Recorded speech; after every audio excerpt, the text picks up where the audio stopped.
Hey guys, I just wanted to do a quick DIY video that you've probably seen covered a lot if you've researched these Gen 8s at all.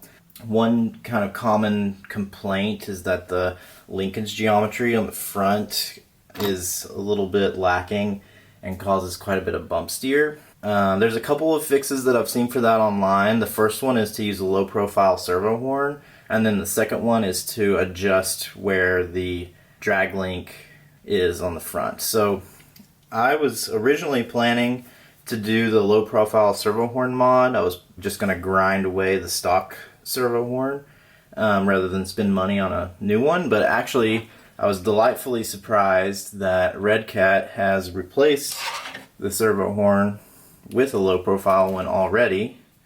You can see there how it steps down towards the chassis, lifting up this mount point of the drag link, which moves it up a few millimeters from where they had it on the Gen 1 and making the angle closer to parallel with the panhard bar. So that should reduce the bump steer on the V2 truck out of the box. So that was a pretty cool discovery that I wasn't expecting. The other thing that people do to further get these two links to be parallel is to actually take our steering link here and take it off of the top of the C-hub and mount it on the bottom on both sides here, and so that'll pull this point, the mounting point of the drag link, down by probably close to a centimeter and getting us pretty parallel with the panhard bar there.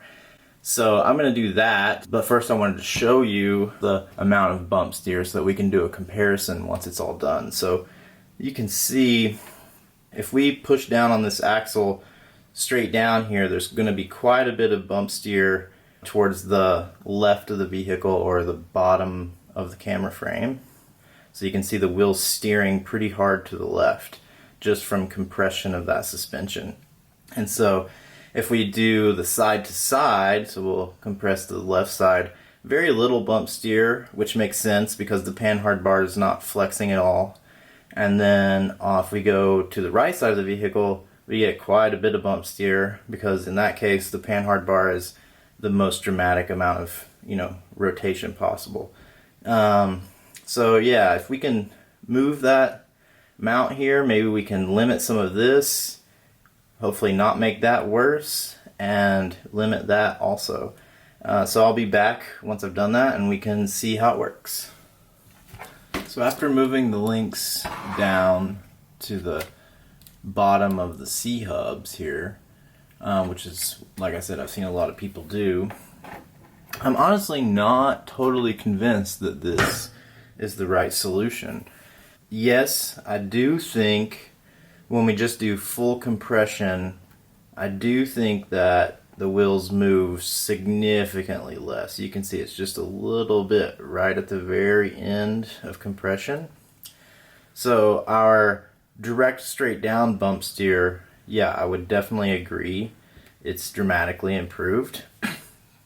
However, the one thing that's a little strange to me is that actually I think it's worse now when you're only flexing one side or the other. So if I push only on this side, that's a pretty intense amount of steering there.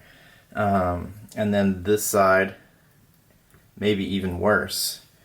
I'm wondering if, yes, making this little change to move the links does improve the straight down full compression bump steer, but really in practice, when you're out running on the trail, you're more likely to be, only compressing one side, when you're like flexing and stuff. This whole both shocks equally compressing, that's only going to happen if you jump something and bottom out.